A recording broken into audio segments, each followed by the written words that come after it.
What about your diet? So when you're not training for a movie role, like what would be a typical day or diet that you like to keep you in sort of decent shape? I've always been a good eater. I've always enjoyed clean food. I've never been someone who's had an issue with a sweet tooth or fast. I'm not a fan of it at all. Never really been a chocolate fan, a sweet fan. I've been quite lucky in that sense. But I've always been a food fan, which has been the one thing that can let me down, especially when I don't have a switch off.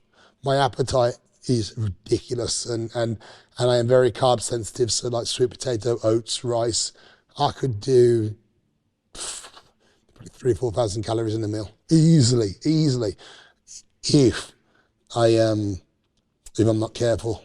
So a typical not training for anything day would be oats, eggs, breakfast, rice cake and cottage cheese, fruit, Greek yogurt snacks, nuts snacks, and then sweet potatoes, salmon, steak, rice, potato chips, but made with made them myself in the oven and so on. That just generally that kind of food is where I'm staying at. And how many meals a day would that be then? About what you're eating about 4 times a day? Double. Really, 8? Yeah. Okay.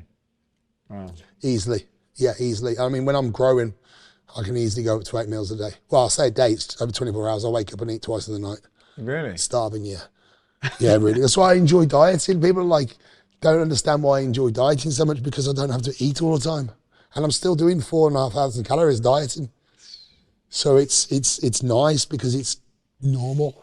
Whereas when I'm bulking, if I want to put some size on, I'm up to 8, 9, 10,000 calories, which is hard work when it's good food. Yeah, it is difficult. Wow. And so do you set your alarm specifically to get up, or do you just wake up? Wake up starving.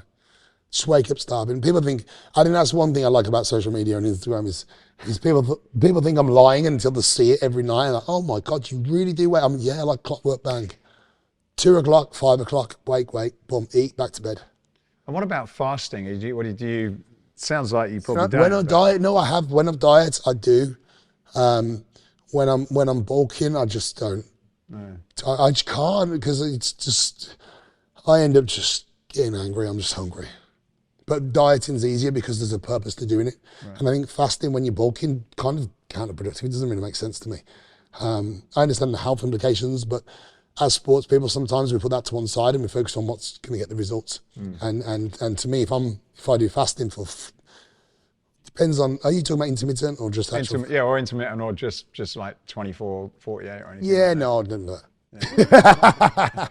I do intermittent fasting every now and again. I might run that when I'm dieting. I tried it for a bit, but for me, I go so skinny so quick. Yeah. It just doesn't make sense. And then also, if I'm giving myself, say, a 6-hour eating window, and then I try and train either before or after that, it's just so counterproductive to my training, because I'm not going to get any benefit for me. You imagine how much energy I need to fuel my workout if I'm only eating for 6 hours a day. There's only so much food you can eat during them 6 hours. So then do you train during the 6 hours, and then ultimately you're losing 3 hours of eating?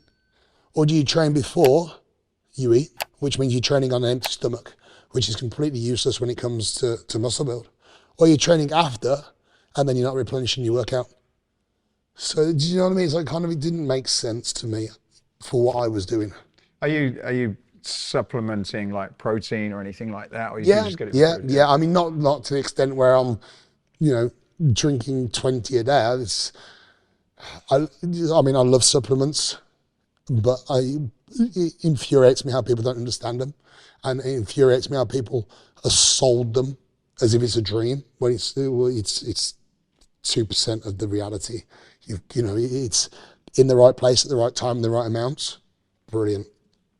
The amount of supplements out there that don't make sense.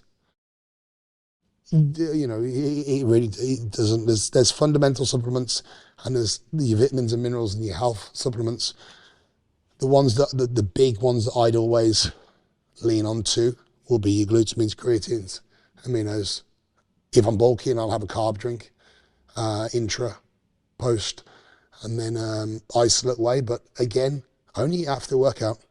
I would never replace food if I don't need to with a protein shake. And do you take any sort of green supplements, Yes. green drinks and that? Yeah. What one are you taking on that? On the animal one at the moment, Right. they do a vitamin which I've not had before, and that's this like algae berry and all that thing. And I also use the Udo's Oh, okay. greens, which tastes like dirt. But in my opinion, the worse it tastes, the better it is. Yeah.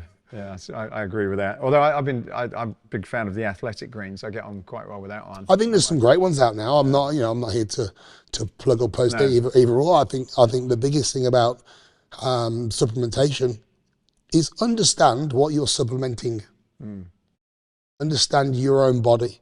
Don't just presume because I'm taking this that you need to take that. You know, if you're going to the point where you're spending a certain amount of money on your fitness journey, invest in a blood test. Invest in scientific backed research on your own body of what's good and what's bad. What are you depleted in and what are you not? Because what's the point in supplementing something that's already good? Yeah. It's like me coming to you going, I've got 10 of them kettlebells in my gym and I only use the gym myself. Can I have another 20 of them, please? Why? You've already got 10. Because my friend's got 30 in his gym. But he's got 400 members. That's right. So you need to understand what you need. Yeah. And ultimately as well, if you have too much of something, it will cause an imbalance elsewhere. So if you start supplementing with excessive amounts of vitamin C, for instance, that's going to cause other problems in your body. Whereas someone else who has a massive deficient issue with vitamin C may need to take 2,000, 3,000, 4,000. So you need to understand there's pros and cons to supplementing. You supplement with the right stuff, it's great. You supplement with stuff that you don't need to supplement, it can cause you problems elsewhere.